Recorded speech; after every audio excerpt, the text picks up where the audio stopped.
მოვამზადე მასალა, ინგრედიენტები. აქ არის ისე ალყა დაჭრილი ხახვი, ორი თავი ხახვია, საშუალო თავები. ეს ცოტა სუნელები, ქინძი, უცხოსუნელი, ზაფრანა, ის წითელი პაპრიკას რომ ეძახიან და ერთი სუფრის kovzi ტომატი. აქ მაქვს 3 კვილი ნიორი და სადღაც 50 გრამამდე ნიგოზი ალბათ, რა ვიცი რა, რაც უფრო მეც უზავთ ნიგოზს უკეთესია. აქ მაქვს ძმარი, ოჯახის ძმარია და მაგარია, ნახევარს გავუკეთებ. ამას ახლა სადღაც 50 მილილიტრ იმაში ზეთში მოვშუშავ ხახვს ჯერ, გაჩვენებთ როგორ გავაკეთებ. და რა გამოვა? ეს უნდა გაავატარო წესით, მაგრამ მე ჩავნაყავ, იმიტომ რომ ახლა სატარებელი მანქანის გამოღებას და მე მის დაშლას და რეცხვას როდინში უცებ ჩავნაყავ. მშვენიერი იქნება იქაც. ასე რომ პროცესში შეგახედებთ ზოგჯერ.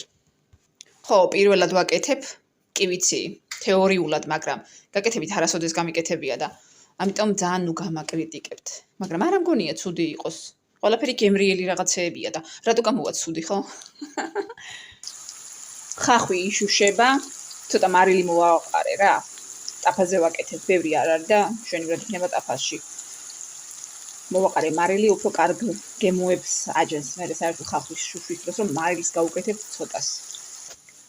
აქ ნიორი ჩავნაყე, ნახეთ, როგორ ფაფასავით გახდა. ცოტა მარილს ვუმატებ დანაყვის დროსაც.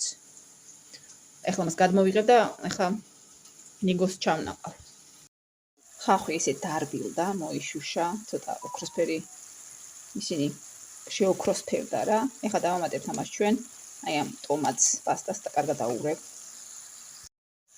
აი ესე ჩაიშუშა ტომატი ხახვთან ერთად. ეხლა ამას გავუკეთებ ცოტა ძმარს, აი, ნახევარს ჩავასხავ. იმიტომ რომ მაგარი ძმარია ეს და მე დავამატებ დუღარეს. წყალს რა, 300 მილilitrს.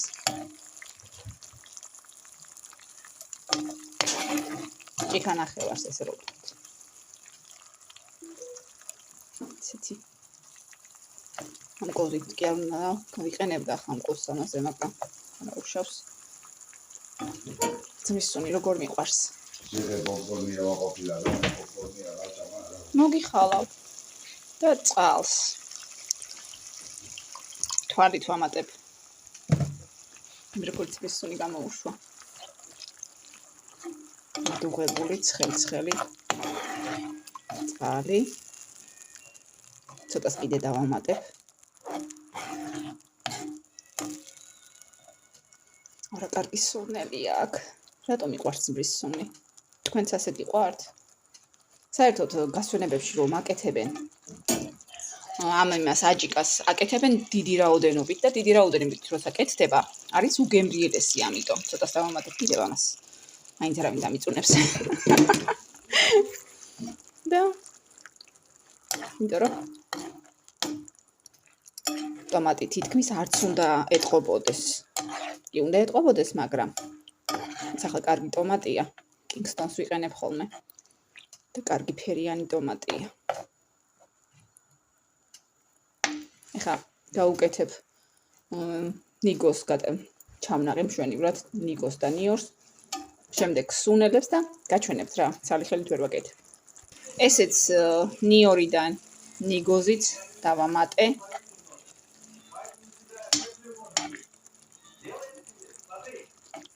აი მე რა კარგი სურნელი წამოვიდა.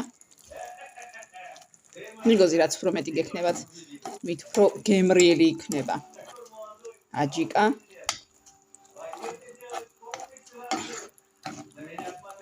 ხა ცოტა ხანში დავამატებ ამ სუნელებს და იმ ქინძს მარილს გავუსინჯავ, იმიტომ რომ ჩანაყვის დროსაც გავუკეთე ნიგოს და ნიორს მარილი და გემოვნებით დავამატებ. მეტი წუთით. ესეც ბოლო შტრიხი, ასე ვთქვათ, ქინძი.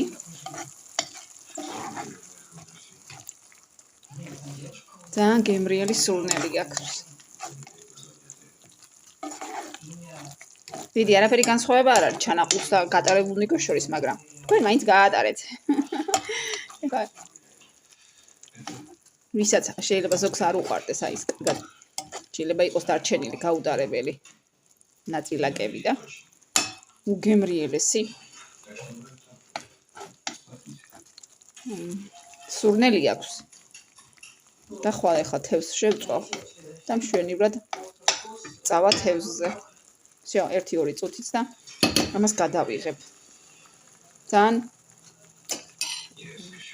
არომატულად და გემრიელად გამოიყურება და სურნელიც ისე დააყენა სახლში. გადავიტან შემდეგ ლამას ჭურჭელში. დავასერვირებ რა. იოლი გასაკეთებელია ძალიან. ნახოთ მე გემოს. გეტყვით. აი ასეთი უგემრიელესი აჯიკა გამოვიდა. იმერული აჯიკა ნიგზით. ძალიან უხდება თევზს. მოამზადეთ, არ არის რთული.